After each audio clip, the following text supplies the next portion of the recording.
Imobi akwa ba Cmgh TV so sabre ebraso say insem kakra yensa kan na aboabo no nso no ye de ba be sommo enwumre mu somfo edi ameje so eye ohima esiodua Kaseboy Enkechi Health Center and afi Endpoint Homeopathy Clinic one more enormous ya say de Kaseboy e ba be somo ye hye insem a ebedi Kaseboy ne mu akotene National Security Minister eye Albert Kandapa and what dia to say in pepi no basa ya ekoso odra ye to aba no dodo na afi ye manfo Eye Simon Osei enso ye eye regional minister ewa Asante Mantemu and what the enkra akọ amaga na mampeni dada John Dramani Mahama say ukobie mu mampeni aso ya enya bia ya chiro eye media classes eye fuase hene Nana Akufo Addo to sumiru wono so e dia to say 2016 emra abato na ekoso no eye atweama ko ahoma omoto ababen 45,000 and ema MPP amayokuru no so besi ne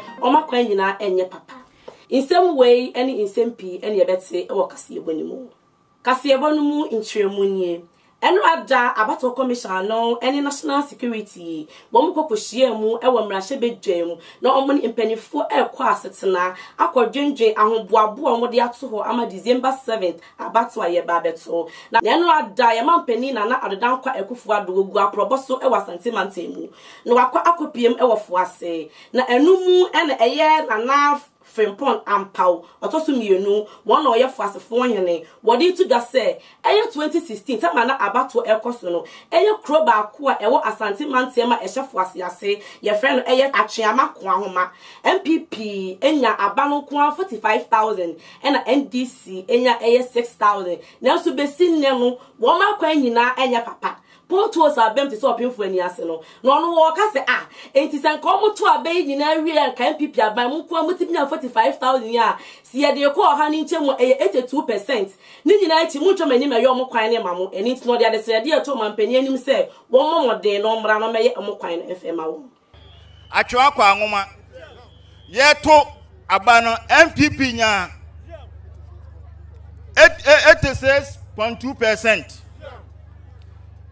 Ye hwe abatu ni nyina MPP atwumakwa ngoma yeto abano 45,000 ema MPP. Ene yeto NDC so 6,000. Na kire se atwumakwa ngoma de MPP. Na se MPP dia eden na ye kwa tete pansam. Eden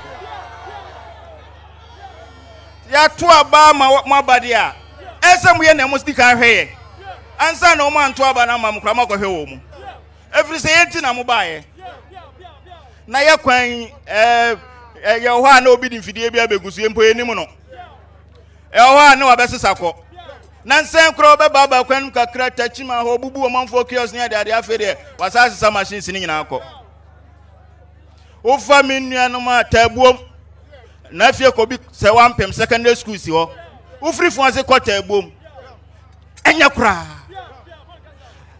na nse tabuo hini betum se school no amanfo yi o manyina free ho school ni sumi wura dini na da so ye be sere o mampanyin Eye Simon Osei enso ye eye regional minister ewa Asante Mantemu ene wode enkra akọ amaga na mampani dada John Dramani Mahama say ukopie mu o mampani aso ya enya bia ya ye chiro eye remedial classes yan kan kire o mampani dada John Dramani Mahama say enipo baako wa be di assembly member wa be ye mrahye badwani wa be ye deputy minister Waba be minister, waba ye vice president, waba ye last minute president, wasa be full-time president.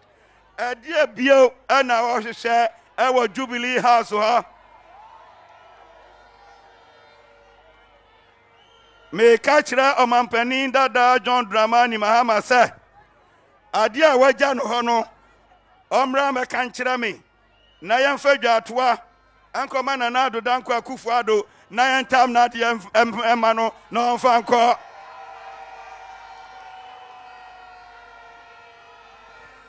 akonyane de onye na dwen se osan betena so bio monkan kire ne se presidency ho serious business ene ye ho okona ko failure Yanya remedial classes our presidency bio Ethiopia man kwan remedial classes our Peter Amewu energy minister and what the other to just say Emra MPP aben ebaye no na meche Cmgh wo mo fidie bebrom de adwuma no na assess say enu nti aban no abomodin sikapuduo meche $130 million so wo mo nje no mo fankoto to infidie assess no send ye beya wo mo dwumadi omudi no ebe cost no omunya wo haubia.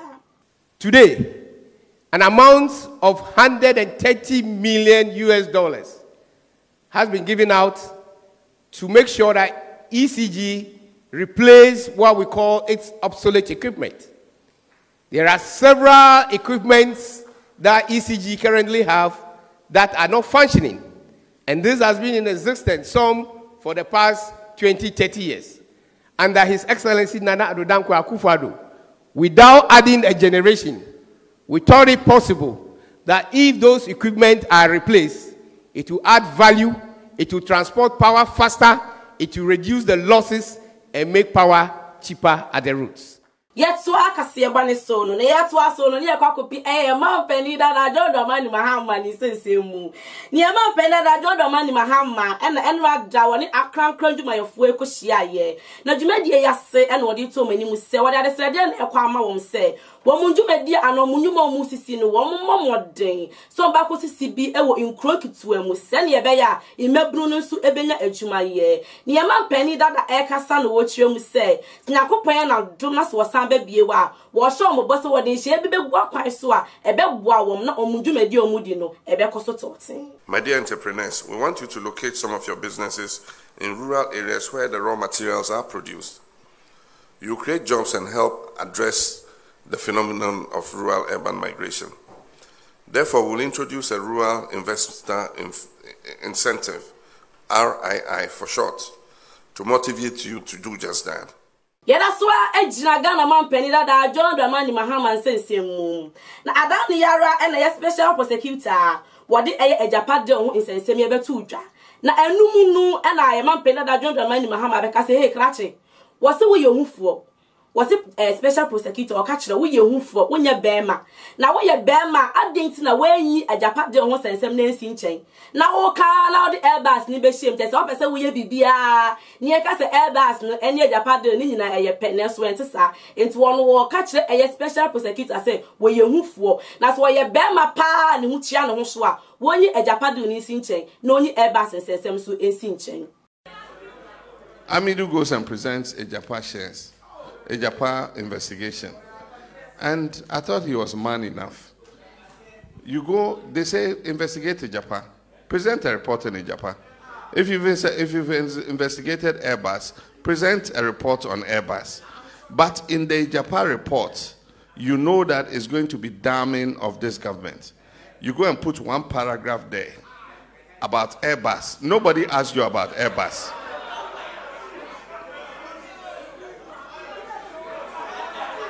If you were man enough, present a Japa and do a report on Airbus, separate. And then I'll come as a man and answer you on Airbus. If you think that I'm indicted on Airbus, accuse me directly. But because he's a coward, and they knew that a Japa was going to be discussed today, because he was a coward, and he knew that they were going to discuss a Japa, so put a paragraph on Airbus to equalize the discussion. I mean, what stupidity is this? You are investigating a Japa. Present a report on a Japa. Why? Because you know a Japa is going to be discussed. You've indicted the president's cousin as finance minister, and you are afraid that you are presenting only a report on a Japa. So in the Japa report, put some other reports that balance the equation. I thought he was man enough. Come out. The point is, you say I'm the leader of a political party. I say, if you have a legal basis for investigating me, go ahead and investigate me. If you have a legal basis for investigating me, go ahead and investigate me. There's been a DPA, a deferred publication agreement. You are not a party to it. You don't know who are involved in it. They've identified some people in it. You don't have an authenticated agreement from SFO or from whoever is involved in it. And you say, I surmise that government official one is so. Somebody is so. On what legal basis are you proceeding? Near the Ayakasiabano Equacopiemu, our Yagudiamu Semu. Then Yagudiamu Semono, Huebe, a Janya Bedouye, and Chebia, Ayagana, your Premier League in your Baba Chassie, and Namso and I GFA, they said they were pound to ma, and Chebiano, your Premier League. Yet the Baba so a woman. Yet the Cassiabano Equacopiemu, our Yanidiamu Semu, and Yanidiamu Semono. And I back at Sembi. Say kwa de anumbia ba the title no atro so say happy day na anwom no eno no kwa ne boy oficha ye ni abema kwa me yuji gom na eno no era kwa me yuji dia ba abonte say sa kwa de wa ha me wo se woni mu da say enwom na sa kwa de boy no na wo bo e de ama MPP ama yoku no na ono no set so eno no ko hu ye satam so no na so ye hu hia enye ye na ono akola ketekete ono afa no wasiso a wo bo ne brade wo nampo nwimpo senko no ba beto nwum bi e de ama yoku bi enti sa akode edi ni hwa mo no no wo ka kire enkofo a na chitafo nyina ase na onim da se enwom no sa akode ebo e de ama MPP ama yoku no. After the video shoot, I came back telling my management, I think there is an endorsement of Nana in the song, because the second verse they talk about Nana Akufo. And the last bits of the song, which I didn't hear even when I was on set, because the song never got to the last bit of the song, or I didn't hear the Still the Battle is the Lord's in the song while I was on set. But me being like a normal Ghanaian that understands everything that is going on in our country, knows that when you say Nana Akufo, it is something. I mean, the MPP people are using right now, Nana Akufo for more for Nana. So I told my management that I think SAC did an endorsement for Nana on the song. He's like, am I for real? And I said, yeah, because the second verse they talk about me cast school, and then that this year I'm a free education to Nana Akufo, because this is basically an endorsement. And they were like, oh, cool. So they will call SAC's management. So my manager called me this morning saying that they called SAC, they explained everything, and SAC says it's not an endorsement, it's from his own. This thing and this thing and this thing. So yeah, that's how far the situation has been able to get to. But I know that he went for something, gave him something, or it was willingly. All I knew was I had no idea that Nana Akufo or Nana Still the Battle is the Lord was going to be in the song. All I knew was he sent me his first rap. So I listened to the rap to put together the chorus. Do you get me, Miss Z? Yeah, I can hear you. It was just the first rap, which has nothing to do with any Nana or anything with MPP. So I listened to his first rap and I wrote my chorus from it. So that's why I was singing, everybody give glory, Yesu, Udom, Yomini, Noni, Gio, because we are giving you glory, bro. Na enumu ena eje Ghana man penny that I don't dramani mahama. Ono so abekasa. No wakasa no wochiem se, wono de enye se bia enyom na sa akwade aboma na ye ne ya. De bida na wo tu omofo. Wo ka kiro mo se celebrities ana wo ya nyumtini a enka abatu obedu so a eni kwan se wo yi wanim na okogina abatu obi okogina amayoku obi achi ana okoto nyum bi ma amayoku obi na ono kra na mo be sha afi we no won se celebrity bi an share da mo nyum bi ama no wo se ono na yes ade no won pese fi se sa abam wa bi ana abrantie bi si so na wo bonyum ema eye amayoku obi wa ba beto aba etimi ma eye enim kan kono ontimi nko nanim endu achire efri se amayoku na wo bo enwom ama omo no omo wo omatitaifo e na won so a wo to nyom no won so won kofo a won so omo tai wachi ebia wo beye den na wahu se enwoma amayoku a mekoto nyuma mayeni mechitai ni we no won pesa amayoku we yasem enu tie bia koto nyom ne ma ne pe na bi obi ope wasem po betimi abo na kwa kwa anim no wo so hu sa pe no atwe ne ho na afi wakansinsemu enti ende wo two celebrities for ne for titru no mo bonyom ne se ma omo nya saade na saade no emwa. Musicians would make music for you and all that, but it doesn't really amount to an endorsement. That's we don't understand some of these things. In Ghana, when a musician makes music for you, for a political party, then he comes against quite a lot of antipathy from the supporters of the other party, and that shouldn't be the case, but unfortunately that is what happens.